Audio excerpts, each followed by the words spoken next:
Welcome to the first episode of Oil Money FC, a soccer footy podcast hosted by two Oil Money fans. We have myself, Devin. I am a Manchester City fan, and my co-host, Brick Walters here, plastic Chelsea fan, through and through. We just need a PSG fan to complete the holy trinity of Oil Money, but we're getting there. Yeah, so we have no history at all with this podcast, just like our clubs have no history, but we're here to make some, and we're doing our first episode here on April 7th. We had some great Champions League soccer action to talk to you about, and we'll be going over some Premier League and little La Liga and some Bundesliga as well. So this podcast, our goal is to really just chat about the comings and goings in the soccer world, whether it be international. We're big U.S. men's national team fans, obviously. Gotta rep the USA. And we'll be talking about them whenever they have some games going on. But right now, we're just gonna focus on some Champions League to start us off here. So yesterday, we had a couple great games. Love watching Liverpool lose, of course. We had Liverpool losing 3-1 to Real Madrid, as well as my boys in blue taking down the mighty Borussia Dortmund 2-1. So, love watching Liverpool get smacked around. Like I said, Breck, what do you think about that game? Yeah, I watched this game. Liverpool, their first half performance was dreadful. Probably one of their worst performances of the season. It was reminiscent of the Villa game earlier in the season. Asensio with a goal and Vinicius with a goal early on through a Cruz long ball that just went over the top. And this game just highlighted the shortcomings of Liverpool's center backs. I think it's Matt Phillips in there just couldn't keep up with some of these Real Madrid players. And you can't really expect him to no.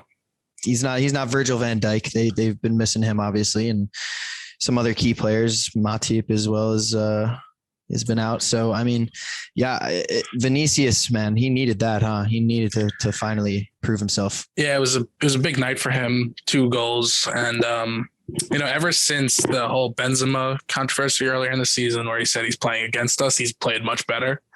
So maybe, Benzema, that was intentional by him. But ruthless, absolutely ruthless comment. Ruthless, yeah. But a bad result for Liverpool, but they're not done yet. The away goal by Salah was huge. And going back to Anfield is obviously an advantage for Liverpool. So. Yeah, you can never count out a team of that caliber, especially with Klopp at the helm. No, you can't. And I just wanted to mention at post-game, Klopp was the king of excuses. Back at it again. I wouldn't say blaming, but pretty close to blaming, playing in a training ground, which if you really think about it, Real Madrid's training ground is probably nicer than like 95%. In the Champions League, especially, you're traveling out to sometimes you go to the most foreign countries to play these teams in the group stages. And, I think that's garbage. It was this ludicrous excuse by Klopp after the game. It's just his midfield.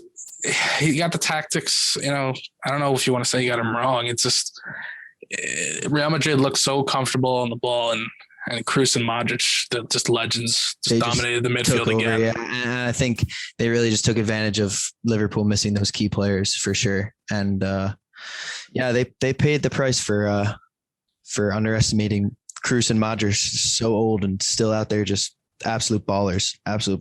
Just ballers.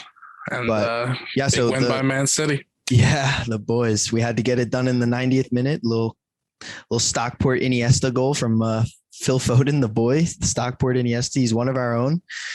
Born and raised a Man City fan. You love to see him score. But underwhelming performance still, though, from my view. The way we played this season and the way Dortmund have looked in the Bundesliga, you expect us to put away more chances and maybe take a bigger advantage into the second leg, but still going to be happy with the win, of course. I think we're still in the driver's seat. They're going to have to come to us. They're going to be at home, so they're going to come to us, of course. But yeah, I'm happy with the overall result, but the performance was a little lackluster for me. I think Rodrigo and Gundogan didn't really look in their top top form. Gundogan did have the great assist on that 90th minute goal, but I think the importance of Gabriel Jesus in that team, although he's had trouble with his, consistent finishing, I think it's really understated how much of an impact he makes on that team with his pressing, and his work rate is ridiculous. And you could see when he was brought on later in the game, you would think Aguero might come on, right? But as soon as he was brought on, the pressing and the work rate, it just wore Borussia Dortmund down, I think, and ended up leading to that second goal. Yeah, it was I kind of agree with you. It was a little lackluster. Foden kind of bailed them out in that sense. If that goal doesn't happen, you're not feeling too great about the second leg if he doesn't score that late goal. But it was a good game, and gotta shout out Marco Reus for scoring for Dortmund. Just loyalty, just a loyal player. You love to see it. Just love to see it. Haaland with the assist, but yeah, you just wonder going into the second leg if Pep makes some changes to the team. Dortmund seemed to have some answers for them early, but the City's talent shown through. Yeah, Phil Foden. I mean, watching him on the ball is insane. It's almost like he's floating. He just glides around. He was just taking those fullbacks of Borussia Dortmund to school, just apps 2-on-1, 1-on-1, whatever it is. I mean, could have had another goal to kind of miss a sitter, I hate to say, but it's a decent save from the goalie. Good positioning. We did kind of kick it right at him, but I mean, to be that young and that inexperienced still, and to just be like taking the reins in a game like that, in the Champions League quarterfinal with all the talent around you is really impressive. And he's gonna have an insane career. I'm excited to see it.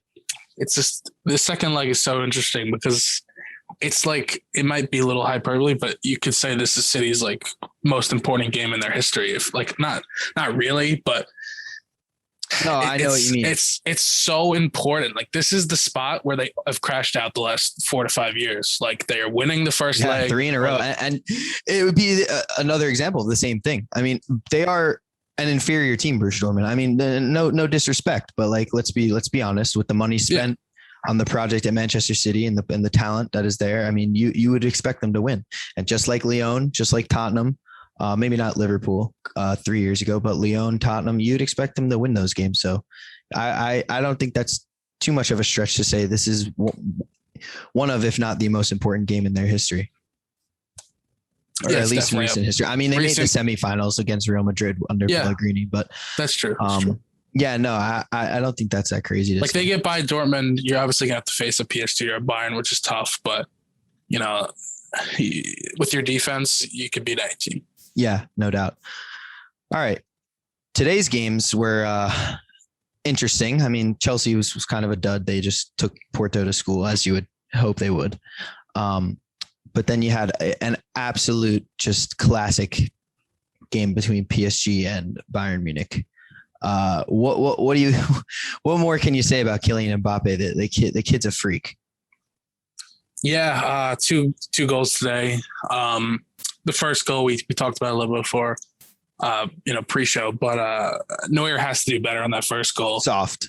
It's a little soft for him. Caliber, to me, the greatest goalie of all time, should not be letting that one in. But changed the course of the game since it was in the 3rd minute. Yeah. Especially with the snow starting to come down or whatever the hell that was. Gosh. Yeah, it was really inclement weather. And then it's just, I don't know what happened with Bayern today, but they just made some horrendous defensive mistakes on the Marquinhos goal. Everybody just pushed forward and they just chipped the ball over the top behind just to a wide open Marquinhos who finished. Got to give Neymar credit on that pass. It was an absolutely ridiculous pass. Yep. With his weaker foot, but no, I mean, it's kind of like they just switched off, they just expected him. I mean, obviously you're going to pull your line up. You're going to push your line up, your defensive line, when the ball's, cleared out towards midfield like that. But you can't switch off when you're playing against players of that caliber. Even Neymar, who's not necessarily known for his passing. I mean, he's just a gifted soccer player. You know what I mean? Like he can just, snap his fingers and make a pass like that can just change the game. So yeah, I mean, like you said, Bayern can't be switching off like that if they want to win. Credit to him though. I mean, bounced back with a Choupo-Moting goal and a Muller goal, But look at the stats. They dominated the game. They had 15 shots to like 2 in the first, in like whatever, or I don't quite remember if it was over the whole course of the game, but I think it was when it was like 2-2, it was 15-2 on shots or something. I mean, it was like, a team of that caliber has got to be more clinical in the final third. Definitely. And the third goal by Mbappe was just ridiculous. He has that signature. It was Ronaldo-esque, right? It looks like he's going to cut it to his right foot and then just bend it around the keeper, but then he went near post and so smart, fooled, Neuer. I mean, because goalies know, or they expect, I'd say probably 75% of the time, even more.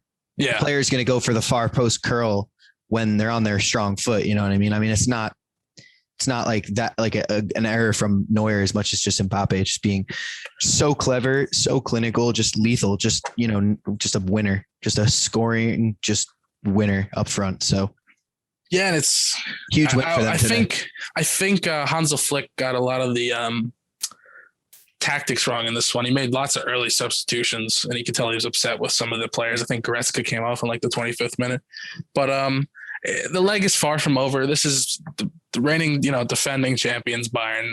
The second leg should be great. And it is at home for PSG though. They got the 3 away goals. It's going to be interesting though. It's going to be tough, but you can't count them out. You're right. Bayern could score 3 or 4 away goals in 20 minutes. So no doubt. You can never count them out. But yeah, so I think we'll move on to the Premier League now. I just have to shout out today's Chelsea performance. I know we just briefly touched on it, but yeah, go ahead. Mount, I mean, the Chilwell goal was great, but like Mount just, he's getting better every week in, week out. He's drastic improvement. It's coming home. England's got that talent. It will come home eventually. It will soon. But yeah, no, Chelsea, great performance, especially after that disaster, which is kind of a good transition into the Premier League this past weekend. I think the reason they got just, pushed, like swept aside by West Brom in 19th place, struggling to survive, is I think their mind was on that game. I think it's not the smartest thing because you still are fighting for a Champions League spot in the league standings, and you can't take that for granted because you still got a long way to go to win the competition. But they did bounce back. I think their minds were on that though. Big Sam had the boys buzzing. Big Sam is trying to, his classic signature relegation salvation. And it was a huge game for them. They needed that win. I thought we discussed in the pre-show. If they would have lost, their season was probably over. They're probably going down, West Brom. But they came to play, and Chelsea kind of just looked flat-footed, and they really got burned. Yeah. West Ham, like you said, fighting for survival. This game essentially saved them for another week. And just some ridiculous goals too. I mean, I think it all started wrong with the team selection by Tuchel. He played a lot of people that, hadn't played in a while. Like, I know you played Thiago Silva because he's a great player, but he hadn't played in a while. And he made, you could argue it wasn't a red, the second yellow, but the ref's always going to give that. And it's just, I think in Tuchel's past jobs, he could take weeks off, if that kind of makes sense. Like when he was at PSG, he could just rotate his team and still win. And and in the Premier League, you can't rotate your team and win all the time. It's just, it really is. Anybody could beat anybody any given weekend. And that proved true. I mean, we had 2 goals. Can do it. Yeah, go ahead. Sorry. We had 2 goals from, Mount and Pulisic, little hamstring tweak, which I'm a little worried about, but God, devastating. It's just devastating. I just hope it's just they said it's becoming too much of a common theme. It really is, but you got to give credit to West Brom, and I mean, they played a lot of great, like the 4th goal, just unbelievable build up to that goal. And Mendy's positioning in some of the goals too were a little questionable.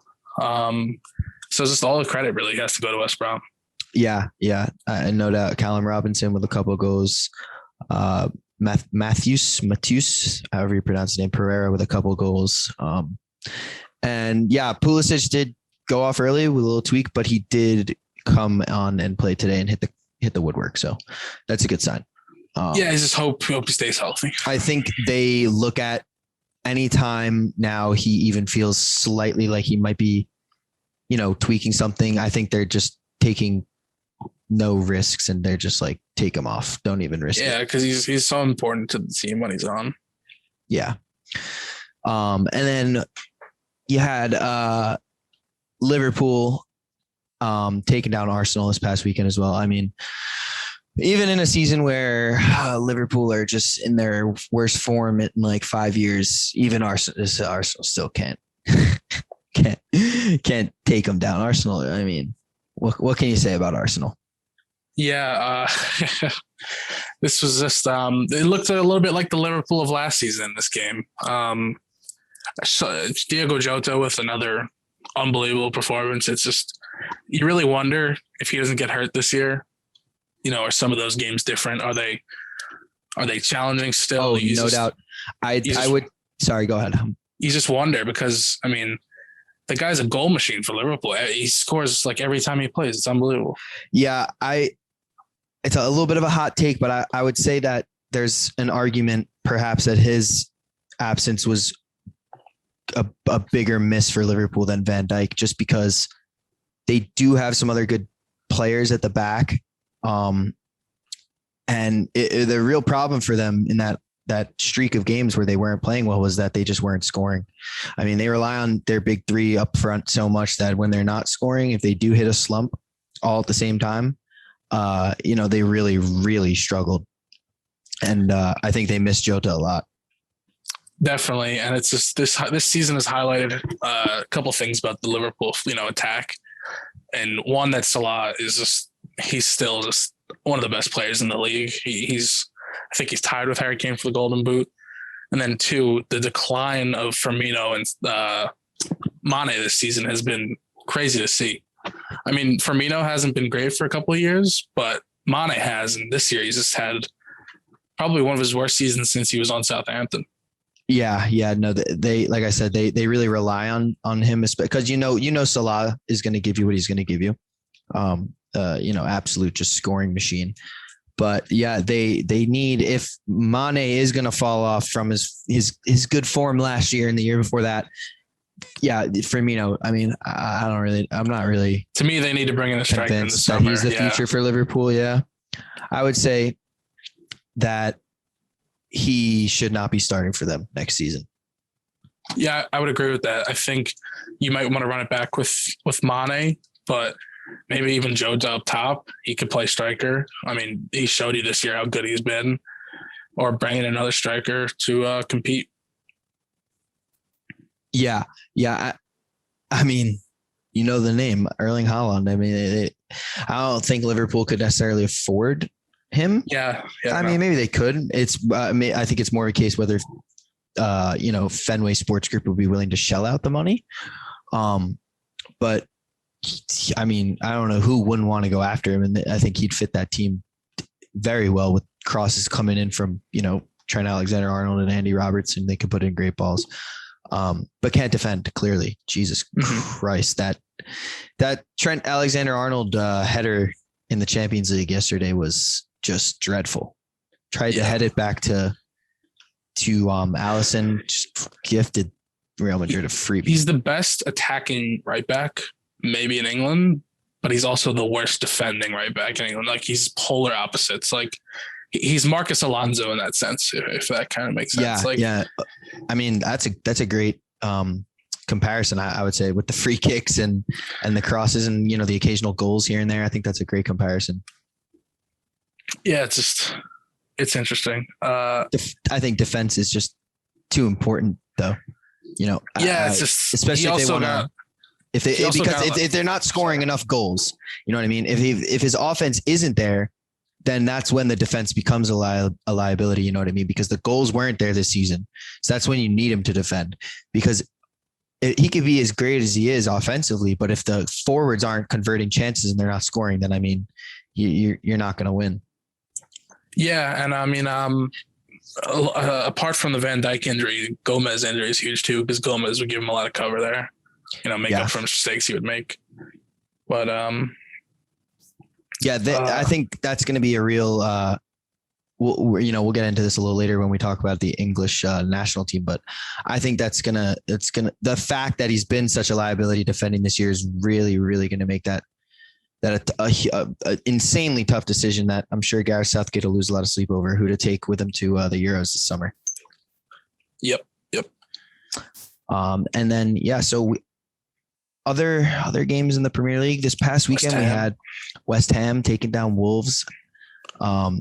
Jesse Lingard, Lingardinho form is back for him. It's, I really was not a fan of his when he was at United, for obvious reasons, but I admire him a lot at West Ham. I'm not gonna lie. I'm on the back burner. I'm rooting for him a little bit there. I know I've warmed up to him now over time.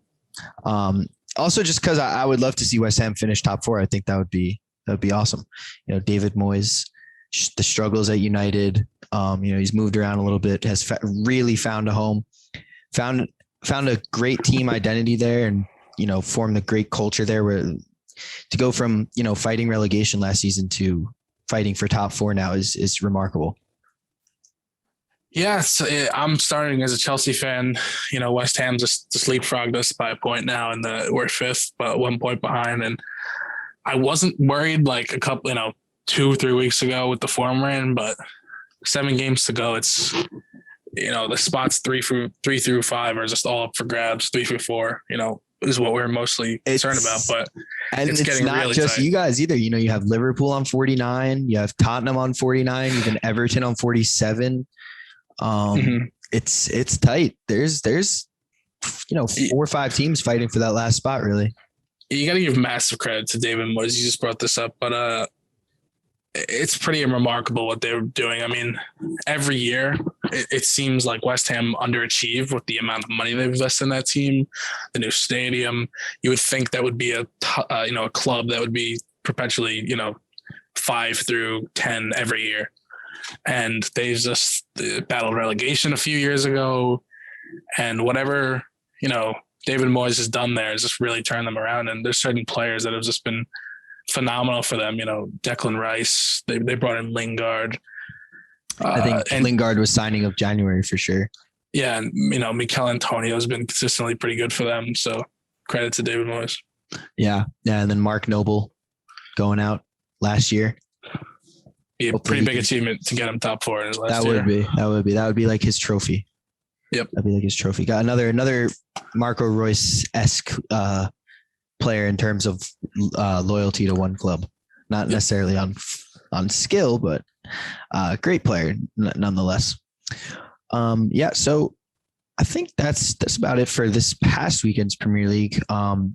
Next weekend, Chelsea have Crystal Palace. That should be, you would hope hopefully not a free win, but it's an important game too. Crystal Palace aren't really fighting for much. They're kind of just mid-table. So yeah, they did just draw Everton. So it's, they've been playing a little bit better, and always have to worry about Zaha. So it's not going to be an easy game. Yeah, Eze has been having a good season too, no doubt.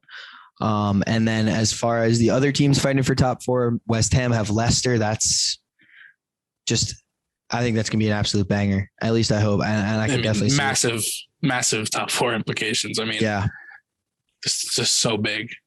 Yeah. Leicester, they're sitting nice in 3rd, but after last season's collapse, it's never in the bag. And I'm sure Leicester fans won't be satisfied till, 38 matches are played and match week 38 ends, and they're, in the top 4. So that should be a great game. And then, right after that is Tottenham against United, another great game. Jose against the boys in red. He should huge game considering the results, earlier in the season, 7-1 Tottenham. Yeah. You just think, United wants some revenge. Tottenham need the points to get closer to top 4.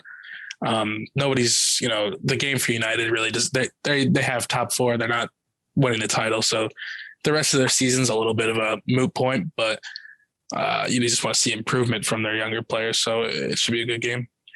Yeah. Yeah. And then you also have West Brom taking on Southampton, just to mention West Brom again, since we spoke a little bit about their fight for safety.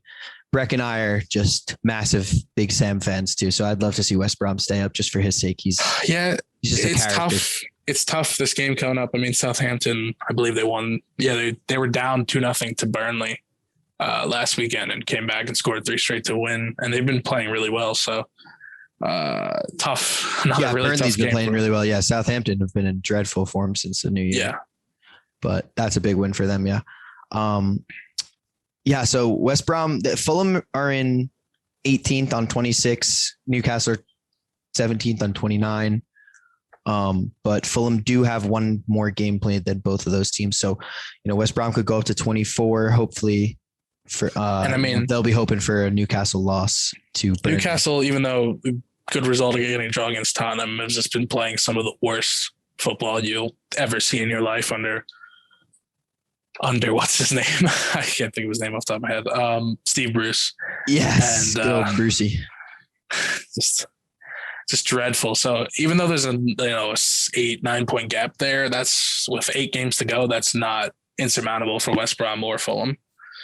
Yeah. Newcastle have let in the 3rd most goals out of any team this season. Yeah, it's been rough for them. 50. So you feel bad for the fan base because humongous fan base, great, history, great history, and it's just the owners just sinking the club week in, week out. Yeah. He's not a fan favorite over there on Tyneside. Nope. He's not a fan favorite. So I know there's been talks about them possibly selling to join the oil money squad. I think it was the Man City owner's brother was looking to buy the team, but it didn't go through. I mean, if it happened, it could still happen. I wonder what True Geordie would think. He's a big hater of the oil money teams. I guess he'd have to just embrace it and just join the dark side with us. Dude, we'd have to get a PSG fan for the podcast. We'd have to get a Newcastle fan and just grow the army. We'll just grow it. Yeah. So that'll be it for Premier League. Move on to some La Liga. We have a great La Liga race this year. Thank God, because Premier League's kind of shot.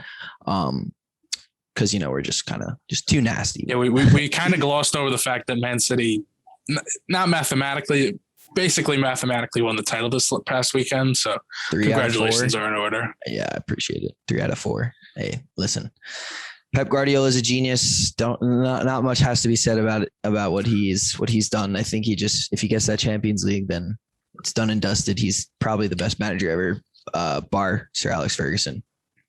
But even then, there might be an argument for that. But yeah, so La Liga is awesome this year. Atletico are 1 point above Barcelona after just a terrible loss to Sevilla last weekend. Just not a good look for Atletico. Who, it was a 1-0 game, but Sevilla missed a penalty, so it should have been 2-0. I mean, Atletico, since the loss to Chelsea, have been in just terrible form and just either throwing away a title that was in their, grasp just 3 or 4 weeks ago.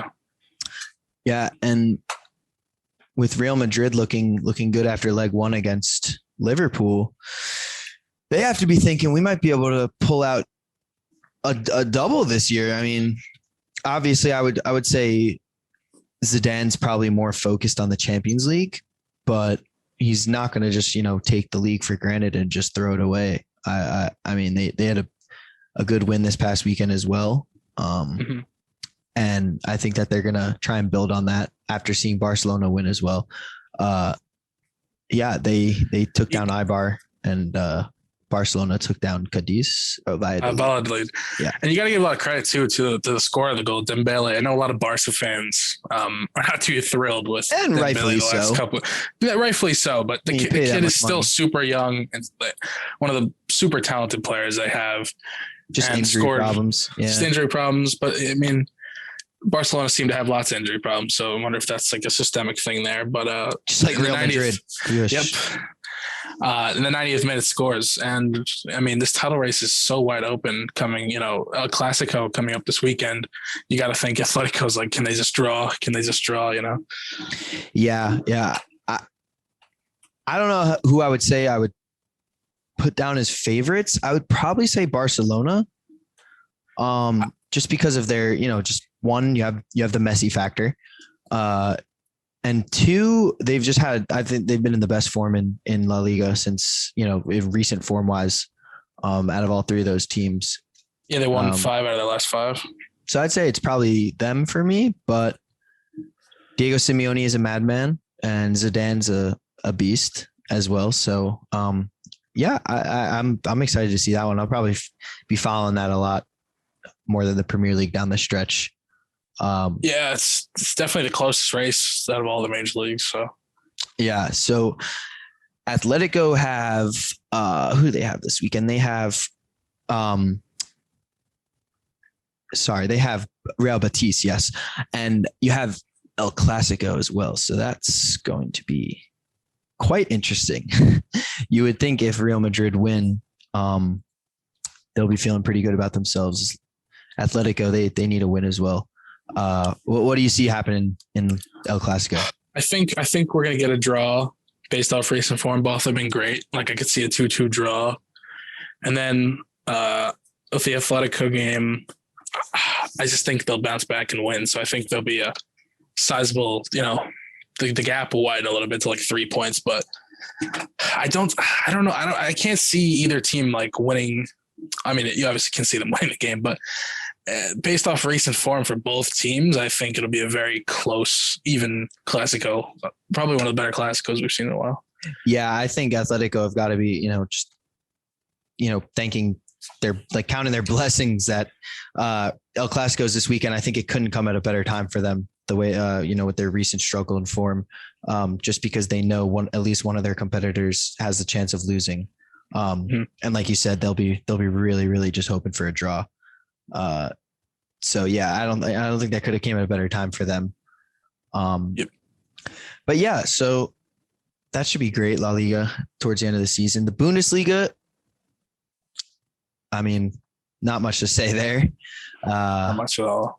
Bayern going to take it home. I think it's kind of like the Premier League discussion where, there are some interesting things going on besides, who's going to win. You have Eintracht Frankfurt in third, I believe, right? And Wolfsburg in fourth. That's shocking considering those teams almost got relegated. I think Wolfsburg almost got relegated, right? Yeah, a couple years ago. Reverse. Wolfsburg's in third. Eintracht Frankfurt's in third. Sorry, excuse me. To be there for a second. And the gap between Frankfurt in fourth at 50 points and Dortmund at fifth and 43 points is huge. I mean, the implications that's going to have towards the Holland transfer, it could be massive. I mean, unless they win the Champions League, you would expect him to leave at this point, right? Yeah, I mean, he needs to be playing Champions League football. All he does is basically score in Champions League football. Exactly. In his he knows that too, and he loves the Champions League. He's made it well known that he wants to compete in the top competition, play against the top teams, against top players. It's the stage that we all, were introduced to him on. I believe, was it Liverpool played? FC Salzburg, yes. FC Salzburg. I don't remember if that was necessarily his first game for FC Salzburg where he scored in the Champions League, but it was, I think that's where he, made his mark. Made his mark on the international stage. People started to pay attention. Who is this kid? And he's grown since, but this league's basically wrapped up. I mean, Leipzig, 7 points behind, don't really have a shot. And it's just another Bayern win. Yeah, get the big beers ready. Yep. And hopefully the French league, Ligue 1 or Liga 1, however you pronounce it, can, break their streak of, one team winning it all, because the Bundesliga is not going to. Hopefully they can see PSG finally be taken down, because Lille are 3 points ahead of them after beating them this past weekend. Neymar getting sent off. Not a good look for PSG. Maybe the same thing as Chelsea. You got to imagine they definitely had their eyes on the game in the coming week, just because, it is Bayern Munich and it is the Champions League quarterfinals also. So kind of a slip up there for them, but you still expect them to win the league in the end. They always do. They always do. It's tough. Lille have been great defensively this season. They just don't score a ton. So you just wonder down the stretch if they can score enough goals to keep up with, PSG, and 7 games to go or 8 games to go. It's just the caliber of PSG. It's too much. It kind of always feels like, because I feel like there have been a few times where PSG at this stage of the season weren't necessarily in first by like a bunch of points, but it's almost like they're just biding their time, trying to focus on the Champions League, just staying close enough where like they can just, turn it on in the last couple of games, and just Lille will drop some points inevitably because they're not, the most stacked team. And I think that PSG will just, in the end get it done, but hopefully not. I would love to see. Hopefully not. Yeah, lovely. It'll be the first champion since Monaco. And then, Serie A as well. Finally, Juventus taken down. They're not going to win it this year. It looks like Inter's got that one locked up. Antonio Conte, your boy. Well, what do you got to say about him and his squad this year? It's just Inter's kind of like my pseudo, not second team, but like I root for them heavily just because I love the coach. I still think that guy should be our, Chelsea coach, but that's another long story for another day. But this one's looking wrapped up. AC Milan still have a chance with 7 or 8 games to go. I think the gap is just 7 or 8 points, so it's going to be tough. And Milan would have to draw a lot of games, lose a few, which I just don't see happening with, the form that Lukaku and Lautaro Martinez are in. Lukaku, what a beast. It's just unbelievable year. It's refreshing to see, it won't be 10 straight years of Juventus, so we'll finally get another champion. It's just, I just don't love in these other leagues, the French league, German league, it's just one team winning the league every year. It's not good for the game.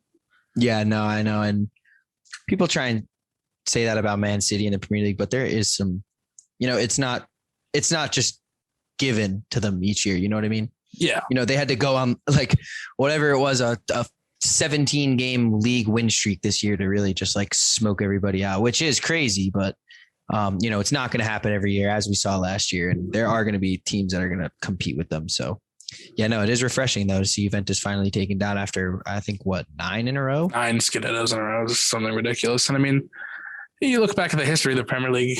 I know United won 13 leagues in 26 years, but the years that they won the league, it was never, like you said, given to them. It was always tight races with Arsenal or Chelsea. Yeah, and that was also just like with Pep Guardiola and City. It was the Sir Alex Ferguson factor. You know what I mean? Like Pep Guardiola is not going to be at Man City forever.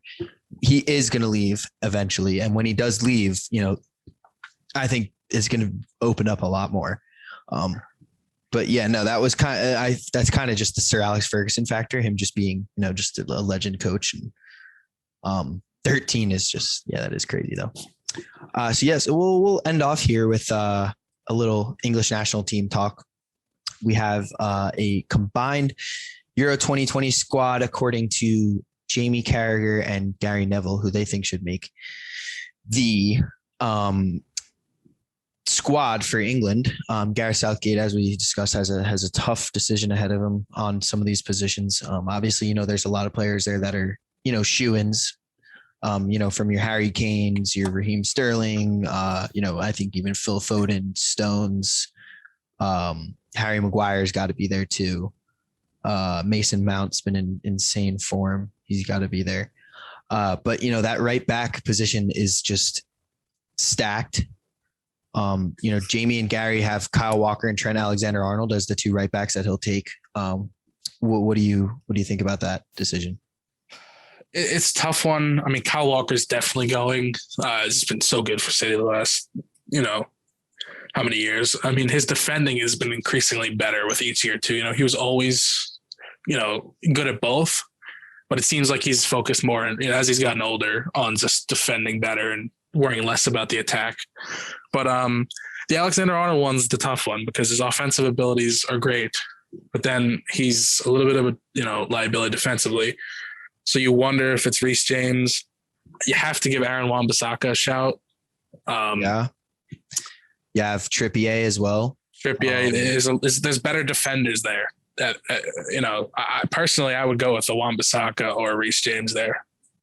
Yeah. So Trent Alexander-Arnold is clearly the best offensive option at right back for England. However, I think that defensive liability is gonna be a little too much. I think the defensive woes that he's been having outweigh his offensive output, just because, when I look at it, defense, if you defend well, it's up to you. You defend well, then it's done. Like, you defended well, that's it. You can create chances on offense, but you're still relying on other players to put them away. It's not like he's the one scoring all the goals. He's great at crossing, putting in, dangerous balls, teasing balls. He does score on some free kicks. You got to give him that credit there. He is great at free kicks. However, he still relies on other players to finish. And I think defense is just too important, especially against, the great big wingers. Boys. Yeah. The Belgiums, when you're playing against the Belgiums or the Spains, the Germany, the Germans, France. Yeah. Killing Mbappe versus Trent Alexander-Arnold. I don't need to see that. That wouldn't. I don't think that would be fit for television. I think that would be just too brutal. Like, that people don't need to see that. That's just a terrifying thought. So I think you gotta wonder what Gareth Southgate's going to go with there. But yeah, then midfield, Declan Rice, Jordan Henderson, Mason Mount. Calvin Phillips is an interesting one. Plays for Leeds. He's had a good season. I think there's certainly other players there that you can, put in his place. Well, you got any players you like to discuss? Ward-Prowse has had he's been always consistently good for Southampton. You could have Eric Dyer in there. I know he's been a center back the last few years, but he can play in the midfield more defensively. So maybe you push up Henderson. I don't know. But yeah, it's interesting. The midfield's going to be an interesting one. There's so many options there, especially, attacking midfield. It seems like we have just too many players in that position. Yeah. And so, the thing is, you take Phil Foden, right? Mason Mount, Declan Rice, Jordan Henderson. Those players are going to play, right? So Calvin Phillips, that spot in the midfield is most likely going to be a substitute spot, right? But although he's not that's a huge, so a midfield substitute can make a lot of difference in, a close game. So it is going to have to be thought about carefully. And Gareth Southgate, he's got a tough decision. Who wants that job? I don't want that job. That sounds like too much. Personally, they have, Jack Grealish under the forward category, which I understand why. For Villa, he runs the team, but he can play from deep. So for me, I'm putting Grealish where that Calvin Phillips spot is, and then, Foden or Mount come off the bench, which is a great option for either of them. But I would say Foden has to start based on this season's form. I mean, I would have to look at the 11. That's the thing. It depends on who you're facing. They have Jamie Carragher and Gary Neville's starting 11s here. I'll just read it off real quick. Jamie has neither of them have Phil Foden starting. They both have Mason Mount starting, which I think is interesting because you could argue either way. And Gary has Calvin Phillips starting, which I can't see him. Yeah, I can't see that happening. What I would do is, going back to what you were saying, is I would go with Jack Grealish as a midfielder, and then I'd take another forward. I don't know. I'd take Jadon. Where is Jadon Sancho? I don't understand why they're leaving Jadon Sancho. He could also just slot in for Calvin Phillips. Yeah, I mean, he hasn't been in the best form this year for Borussia Dortmund or recently, sure, but the talent, I think, is just, it trumps. The creativity against big teams you need when teams defend. Like, you're going to be facing a France defense, a Belgium defense that's so hard to break down. And there's certain players that just can break down defenses, like a Jadon Sancho, like a Phil Foden. Yeah, I think Jadon Sancho's got to be there over Calvin Phillips as well. I think that's probably the best move. But yeah, so that should be interesting to see what ends up happening. The Euros are coming up. I'm excited. Missed it last year because of COVID, but I just wonder who you think is going to be in goal, because it's another dilemma. Because, like, I think Pickford with his Everton form has kind of lost his spot, in my opinion. I would agree. But then it's so tough. Who do you take, Pope or Henderson? Because both have been good. Pope's been playing for Southgate. He has like 6 clean sheets in his last 6 England games. But I agree with you. I think Henderson is the more talented goalkeeper of the two. Yeah, I think Henderson's the best goalie there for sure. And I would totally have to agree that Jordan Pickford has not looked up to it. As far as Premier League form. And, I just never really thought he was the best goalie for England. I think if they had a better goalie, maybe they do go further at that World Cup in 2018. But, I would have to put Dean Henderson in there for sure. Yeah, I agree. So yeah, we'll finish off real quick. One last note. Sergio Aguero announcing he's done at Man City. It's very sad. Sad day for me. It's really sad for all Premier League fans. Yeah, no, of course. It was really the first player I fell in love with. I never forget my favorite sports moment ever, watching that goal against QPR. I mean, you just can't top something like that. And that was when I really, really had started becoming a Man City fan too. That was like my second year of fanhood of the team. So, to watch that and still not really in that moment comprehend what that meant. It was really special. It's sad. He's getting his statue though. Hopefully he just leaves the Premier League, because I couldn't bear to see him go to another team and score against us. You're right, but I think he wants, he's only about 7 goals off being third all time in the Premier League history in terms of goals, which is pretty incredible, because 2 things about his career that, people don't factor in a lot. Played, some years in Atletico, where if he was in the Premier League, probably smashes. He doesn't get to Shearer, but he probably gets, past Rooney.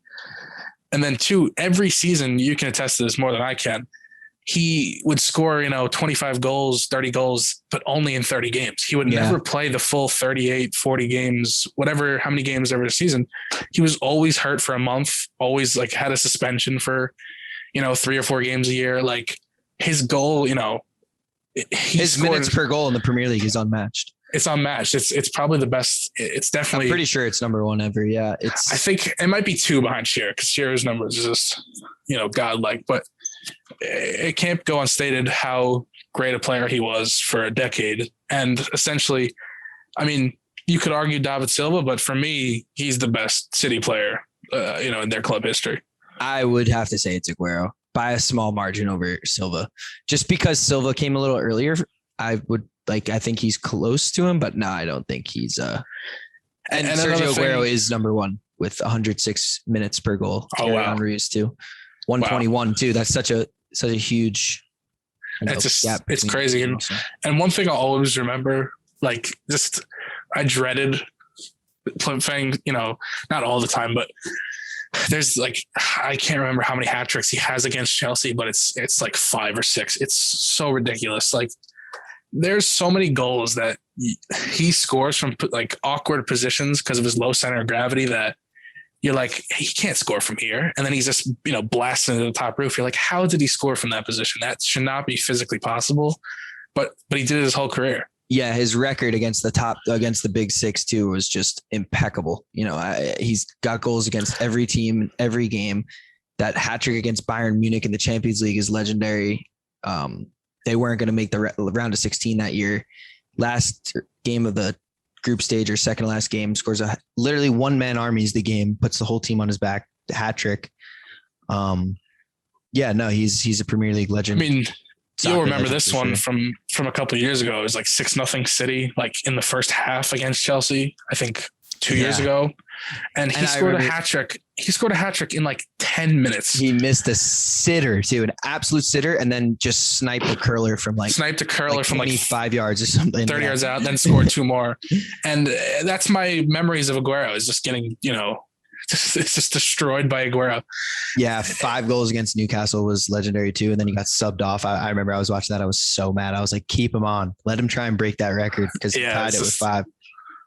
You just wonder where he goes, It'll be interesting to see whether he goes back to, I think it's Independiente in Argentina, or Barcelona, maybe Barca with his homie Messi, or if he goes to Chelsea or something like that, stays in the Premier League. Yeah, it'll be interesting to see. He's still got a talent. He still can pretty much play at any team in the world if he wants. It's just it was the right time for him to go, though. Since Pep arrived, he's been trying to get Aguero out of the team. I mean, basically Aguero played out of his mind the title years, and Pep couldn't drop him because that's how well he was playing. But Pep has always been looking to move to the next generation of attack. It's been in Pep's mind for a while, in my opinion. Of course. Yeah. But yeah, so that'll wrap up our first episode of Oil Money FC. I think we'll probably try recording every Wednesday, like today. I think Wednesday is the best day, so we could talk about the previous weekend, Champions League during the week, and then the weekend upcoming. I think that'll be the format for now. But yeah, we thank all and anybody who listens to this podcast. We're just trying to, talk a little soccer, because not many people in the States are into it, but hopefully you enjoy. And that's it for us. We'll be back with another one next week. Thank you guys.